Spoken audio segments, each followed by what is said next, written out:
I don't think they want Shedeur Sanders to be successful in Cleveland. Why so? Who's they?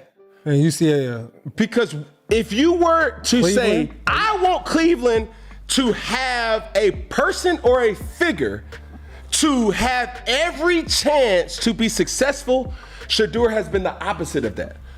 All the points that you've made, Nick, has been undeniable and has been true. pretty hard on Shedeur. What is your thoughts on that? Because a lot of stuff that he said, from him sitting in the back of the meeting room. So this is what I would say about this. We've never seen in recent memory Nicholas Valdez, a person, not be a starter, not be second string. Rex Ryan just crossed a serious line, and Cam Newton made it clear he wasn't going to let that pass quietly. On national television, no hesitation, no soft landing, Rex didn't just break down Shedeur Sanders' mechanics or decision-making. He went straight at his character. He questioned his work ethic. He suggested he doesn't study, claimed he sits in the back of meetings like he's disconnected. That's not film review. That's a personal shot. And Cam wasn't about to watch a young quarterback's name get dragged without stepping in. The tone shifted immediately. The debate stopped being about X's and O's and turned into something bigger: respect, credibility, and how fast narratives can get stamped on a player in this league. Just recently, Rex Ryan pretty much ripped Shedeur Sanders on Get Up, and he kind of went in on him just about how Shedeur is with his take that he had in the media. Something's missing. Something's missing with this kid. This kid talks. He runs his mouth like I could be a starting quarterback with his arms crossed like this. Get your ass in the front row. Because when Cam defended Shedeur Sanders, he wasn't just arguing against a loud opinion. He pulled back the curtain on a pattern. The NFL world celebrates confidence, but only when it fits a certain mold. Swagger gets praised until the wrong person wears it. That's the undercurrent here. That's what this tension is really about. Let's set the scene clearly. We're looking at something rare: a third-string quarterback, a fifth-round pick, not QB1, not QB2, and still he's leading Cleveland Browns jersey sales. Think about that. He's not taking the first snap on Sunday, yet he's driving conversation across the league. Headlines move when he speaks, cameras follow him. That's not random, that's presence, that's magnetism. And like it or not, Shedeur Sanders has that right now. Instead of acknowledging that unique position, Rex Ryan went on Get Up and unloaded. He said, something's missing with this kid. This kid talks, he runs his mouth like he could be a starting quarterback with his arms crossed. Get your ass in the front row and study. If I know it, the whole league knows it. That's not subtle. Then he doubled down. Quit being an embarrassment. You got the talent to be the quarterback you should be. You should be embarrassed that you're not the quarterback now. Embarrassed. Embarrassed? That's strong language. That's not casual critique. That's calling out someone's professionalism on national TV. By the way, there were some things that Rex said that if he actually filed it with a coherent thought, I would agree with. Is there a disconnect between Shedeur and Kevin? That's a fair question. I don't think there is. I think Kevin just has his attention elsewhere. But again, that's a fair question. But to act like the kid sitting on the sideline or that in the press conference said, hey, I really feel like this loss is on me, that it's somehow an indictment on his character, just say you don't like the kid. Or just say you haven't heard things that are good about him from the little NFL circles, instead of pretending like it has anything to do with the way that kid composed himself, because anybody that watched his press conference should have come away even more feeling like, hey, that's just a good kid, whether he's a good quarterback or not. In the same way, by the way, that I don't think Dylan Gabriel is going to be a starting NFL quarterback ever. He shouldn't be right now. Every time I watch his press conference, I come away thinking. And here's the key question. Where's the evidence? Where's the coach saying he skips preparation? Where's the teammate questioning his commitment? There hasn't been any verified report backing that claim. That's what makes it risky. When a high-profile analyst questions a young quarterback's work ethic without clear proof, it sticks. It follows him into locker rooms. It shapes fan perception. It can even shift how coaches are asked about him. That's not small commentary. That's a reputation move. And Rex seemed confident he could fire that off without resistance. That's when Cam Newton stepped up. On the 4th and 1 podcast with Nick Wright, Cam didn't dodge it. He's lived this before. He understands what it feels like when media narratives grow legs. He knows how quickly confidence can get twisted into arrogance, how personality can get labeled as distraction, how the spotlight can become the storyline instead of the stat sheet. So when the topic came up, Cam didn't hesitate.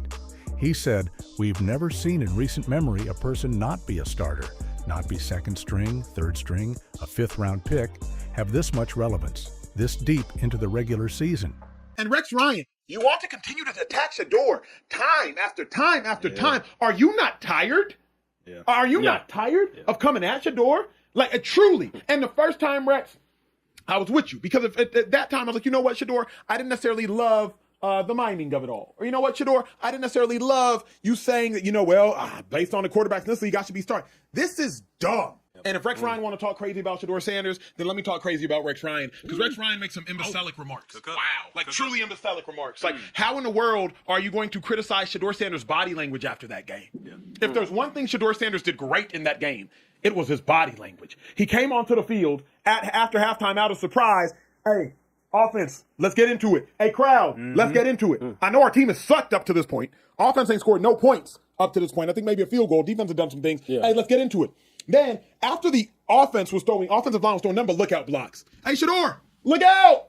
Offensive line was throwing nothing but lookout blocks. Shedeur Sanders still maintained his poise. Still maintained his... That's reality. Shedeur Sanders has visibility without playing time. That kind of attention can make people uneasy. It challenges the traditional ladder. It disrupts the usual path. Cam added, "When Shadow does anything, it's always critique. What I don't like is you may not be able to relate to what he's doing or how he's doing it, but you can't control and make it be what you want it to be because it's not that." That's the heart of it. This isn't about footwork. It's not about arm strength. It's about perception. It's about how Shedeur Sanders carries himself. Calm, confident, unbothered by depth chart placement. Some observers prefer young quarterbacks to stay quiet, keep their heads down, and disappear until they're handed the job. Shedeur doesn't shrink like that. He doesn't dim his presence just because he's listed third string. And that confidence doesn't sit comfortably with everyone. Cam recognized that instantly. He's seen how the league reacts when a quarterback doesn't fit the quiet mold, when personality shows up before playoff wins, when relevance comes before starting reps. This situation turned into more than a media disagreement. It became a clash over how narratives are formed and who gets to define them. Rex Ryan framed it as accountability. Cam Newton framed it as misunderstanding and unfair labeling. And in the middle of that collision sits Shedeur Sanders, a young quarterback whose visibility has sparked debate long before he's been handed full control of an offense. That's not normal. That's not common. And clearly, it's not sitting quietly in the NFL conversation right now. Then Cam zeroed in on the front row comment. He didn't let that slide either. He said, "When you hear Rex Ryan's remarks, these things are something that he's spewing without actually having facts to back it." And then he challenged him directly. If you've got facts, show them. If you've got sources, name them. Because if you're going to question a player's dedication publicly, you better have receipts. Again, a racial component doesn't mean there's racist actors involved. It just means there's a racial component. And there is an element of, like, what is one guy's aura is another guy's arrogance. And who gets it to be aura and who gets it to be arrogance is in the eye of the beholder. And like, I think there is like a piece of that here. I don't think it's the overwhelming piece, but I think there's, of course, a piece of that. Nick Wright backed that up immediately. Nick said, if you're going to go on TV and say he's not studying, he's not doing the work.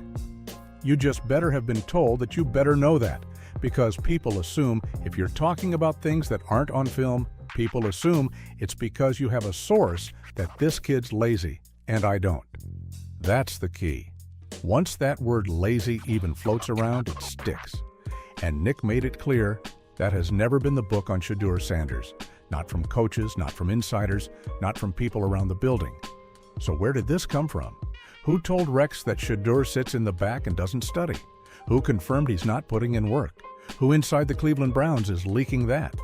And if there are sources, why would an organization undercut their own draft pick like that? Why damage a young quarterback's credibility mid-season? Because here's the uncomfortable angle nobody wants to say out loud. Sometimes the noise isn't about performance at all. Sometimes it's about perception. Sometimes it's about control. A fifth-round pick isn't supposed to command attention like this. A third-string quarterback isn't supposed to dominate headlines. A young player isn't supposed to carry himself with that much confidence without earning it the traditional way. Cam dropped something in that conversation that completely flips how you see this whole situation. He said, "Every time we've made the argument about Shedeur Sanders, it has always been because of what he is not. It's always been because of the assumption of what he's not." And that he's spewing without actually having facts to back it. And if you do have facts, Rex Ryan, you have to come forth with the source. The issue is, get your ass in the front row and study.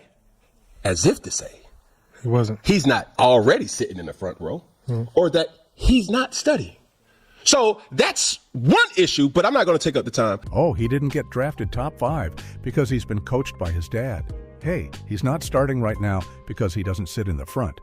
Hey, he's not playing right now because it's the assumption of what he is not doing.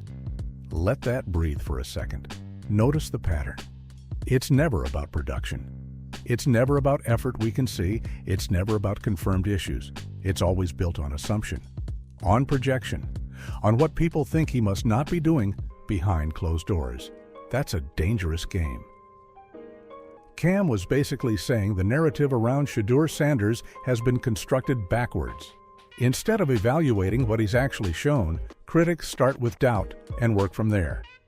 Nobody's going on air saying, "This kid is first one in, last one out." Nobody's reporting coaches love his preparation. Nobody's saying he commands the room. Why? Because praise creates pressure. If you admit he's handling business, then the next question becomes unavoidable. If he's doing everything right, why isn't he starting? And that's where this gets tricky for the Cleveland Browns. Doesn't work hard. Yeah. That this guy feels entitled. That this guy has been anything less than what he's supposed to be in order to compete. Correct. And this is the thing about Shedeur that I think a lot of people understand, but it has not properly been verbalized. Every time we've made the argument about Shedeur Sanders, it has always been, right now, statistically, they have the worst offense in football. Dead last. That's not debate. That's numbers. Joe Flacco got benched. The unit looks stuck. And sitting on that sideline is the most talked about player on the roster. A fifth-round quarterback with a national following. A kid moving jerseys like a franchise star. A player fans are chanting for every time the offense stalls. That kind of spotlight isn't normal for a third stringer. It changes the temperature in the building. Nick Wright offered a theory that hits hard. He said, "I think one of the things that caused Shedeur to fall in the draft teams didn't want to deal with the media frenzy and the fanfare and the attention for someone who isn't the clear-cut starter. I think teams were like, if he's not going to be our starter, do we want to have to answer questions about the backup?" Physically, he may not compare, be 6'6", 250, running this, doing that, but mentally he has played and started, and therefore that's something to be taken into consideration. Going back to the overall point of he doesn't know how to be a backup, nor should he conform himself. And I think sometimes he's getting penalized overly because on one hand, somebody's saying, why is he talking like that? And then on the other hand, somebody's saying, why is he even having a mic to speak in? That makes uncomfortable sense. In most careers, visibility is leverage. Fame opens doors. Popularity creates opportunity.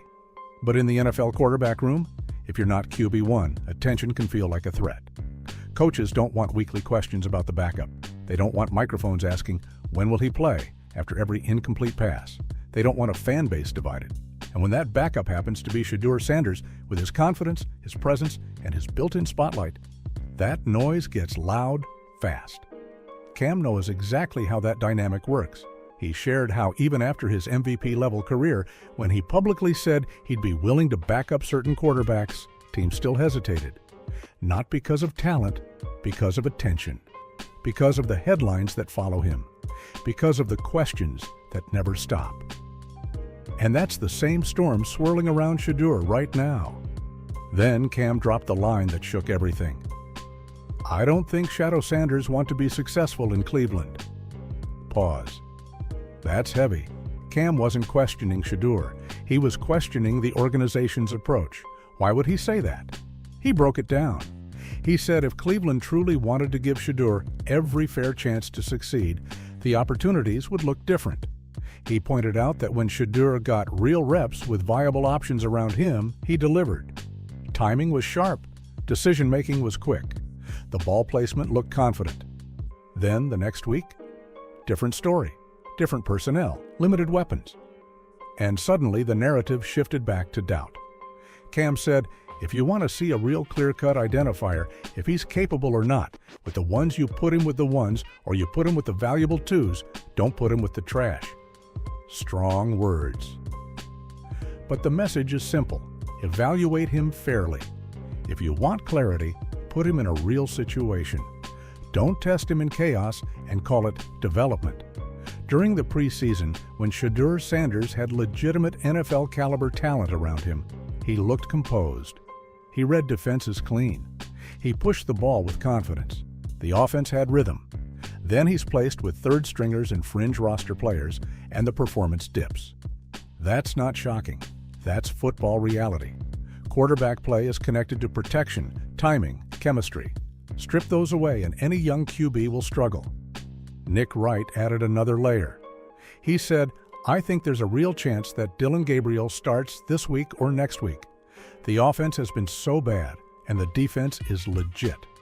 If they had the 23rd best offense in the league, they'd be viable because the defense is that good. That's important context. The Browns' defense is competitive. If the offense was even slightly below average instead of last, they'd be in games. So now the conversation shifts. Are they more comfortable starting a third-round pick like Dylan Gabriel before giving the fifth-round pick with the massive spotlight a true shot? That's the tension sitting under all of this. Because if Shedeur Sanders goes in with real support and performs, the narrative flips overnight. The questions get louder, the spotlight gets brighter, and the organization has to answer why it took so long. Why? Because Dylan Gabriel was their guy from the jump. Gabriel fit the mold. Gabriel was the quarterback the coaching staff circled. Reports say Kevin Stefanski leaned Gabriel. Word around league circles is ownership pushed for Shedeur Sanders. The owner allegedly put his finger on the scale and made sure Shedeur was drafted. Now the picture starts clearing up. If the coaching staff didn't fully choose him, if he wasn't their hand-picked project, then of course there's going to be tension. That's human nature. Coaches trust what they build. So now you've got two quarterbacks in the room, one selected by football operations preference, one backed strongly by ownership influence. And when that happens, the staff is naturally going to give their guy every clean opportunity first, every benefit of the doubt, every extended leash. Even if it means Shedeur Sanders has to wait longer than expected. Even if it means he never gets a fair runway early on. But here's what really stands out in this entire saga. Not one teammate has publicly said anything negative about Shedeur. Not one coach who has actually worked with him day to day has called him lazy. Not one insider with real access has confirmed he's entitled or unprepared. Not one credible voice inside that building has backed Rex Ryan's claims. That silence speaks loudly. Cam Newton broke this down perfectly by using himself as the example. He said when people tried to paint him a certain way, you couldn't find former teammates from high school, junior college, Carolina, New England, who would say he was a terrible person. The people around him every day knew the truth. Coaches knew, GMs knew, scout team players knew, equipment staff knew, the trainers knew. Even the media members who interacted daily knew who he really was. That's why outside noise never fully stuck. It's the same situation here. Where are Shedeur's teammates calling him out? Where are the assistant coaches leaking frustration? Where are the training staff whispers? They aren't there. Because if those stories existed, they would have surfaced already. In today's NFL media climate, nothing stays hidden for long. Nick Wright also touched on something deeper, something uncomfortable, but real. He said there's a racial component that can't be ignored.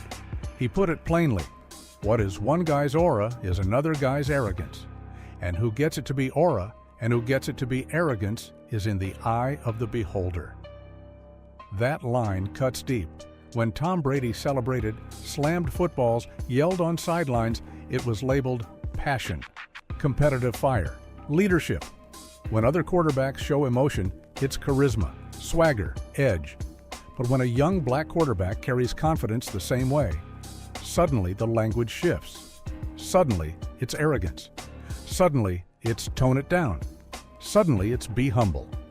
That double standard has been part of league conversations for years, whether people want to admit it or not. Cam knows that dynamic firsthand. He said Shedeur has entered that space where critics are waiting to say, be humble.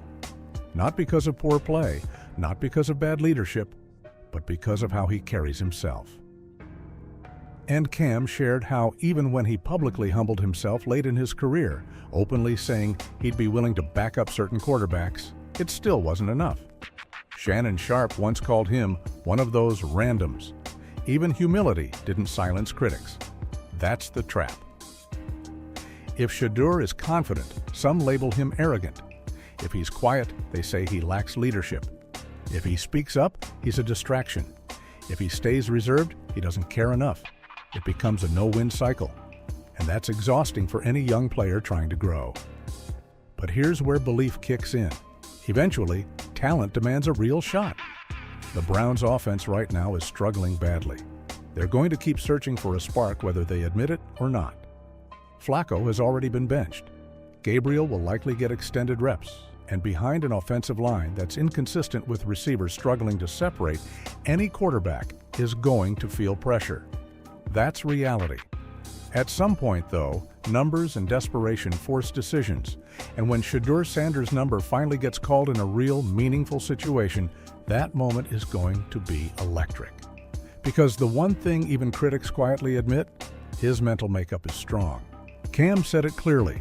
Mentally, he's that guy. You cannot survive at quarterback without that internal edge. You cannot handle the spotlight, the draft slide, the nonstop commentary, and still walk into meetings steady without elite mental wiring. Whether people like how he was raised in football circles or not, whether they bring up that his father coached him through different stages, that doesn't erase what's inside him. The poise, the composure, the refusal to shrink, that aura, some call it confidence, some call it arrogance, but it's the same trait that great quarterbacks have carried for decades. And when that opportunity finally comes, don't be surprised if the same voices questioning him now suddenly shift the tone. Because if there's one pattern this league repeats, it's this. Doubted quarterbacks with strong mental games tend to answer loudly when given real control of the huddle. Shedeur Sanders has been QB1 since he was a kid. He didn't just wake up confident. He was raised in pressure, coached by one of the greatest athletes ever, playing in front of packed stadiums before most prospects even touched a national stage. He's performed with cameras locked in, critics circling, and expectations sky high. That's normal to him. He's been preparing for moments like this his entire life. So the idea that sitting third string in Cleveland is going to shake him, that's wishful thinking. Pressure doesn't crack players built like that. It sharpens them. The real question isn't whether he can handle the bench. The real question is what happens when he finally gets the green light and proves people wrong. What does Rex Ryan say then? What's the pivot?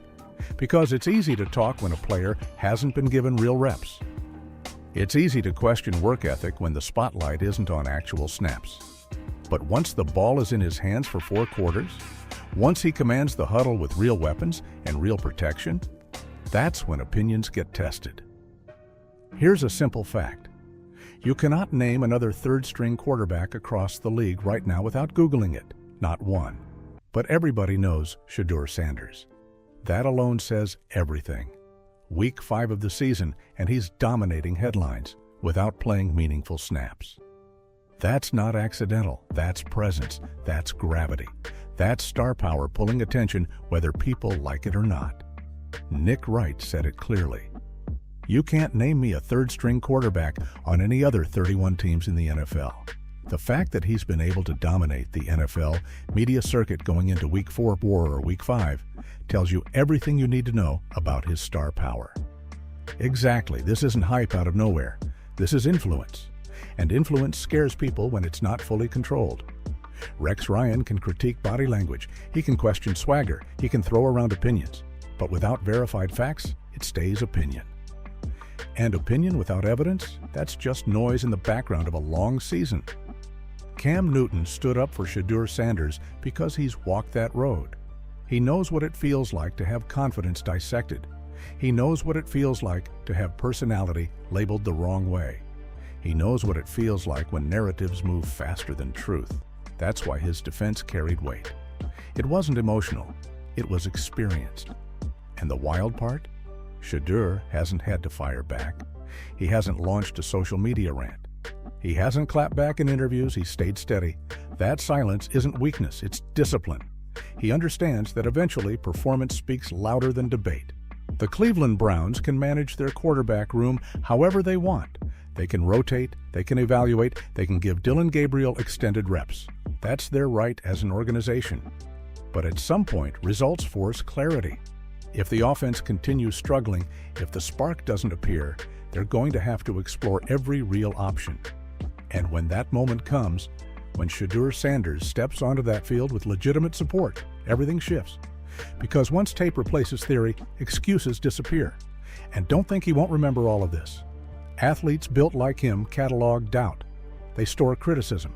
They remember who questioned their work ethic. They remember who labeled them prematurely. That memory becomes edge, not anger, edge. And edge at quarterback can be dangerous in the best way. Zoom out for a second. This isn't only about one comment from one analyst. This is about how confident young quarterbacks are evaluated. It's about how quickly narratives form. It's about how star presence sometimes becomes a complication instead of an asset. That's a bigger conversation than one roster decision. Cam Newton didn't defend Shedeur just because of talent. He defended him because fairness matters. If you're going to critique, bring proof. If you're going to question character, have receipts. Otherwise, it's speculation dressed up as analysis. And here's the part nobody can deny. Relevance at that level without playing means something. You don't control a news cycle by accident. You don't sell jerseys by accident. You don't dominate debate shows by accident. That type of traction means the league is watching closely. So now it circles back to you. Is Rex Ryan out of line, or is he just saying what some executives think privately? Is Cleveland being cautious and strategic, or are they overthinking a player who might already be ready? That's the real debate. Drop your thoughts below. And if you're rocking with real NFL conversations that dig deeper than surface-level takes, hit subscribe and stay locked in. We're breaking down what actually matters, not just what trends for a day. This story isn't finished, not even close.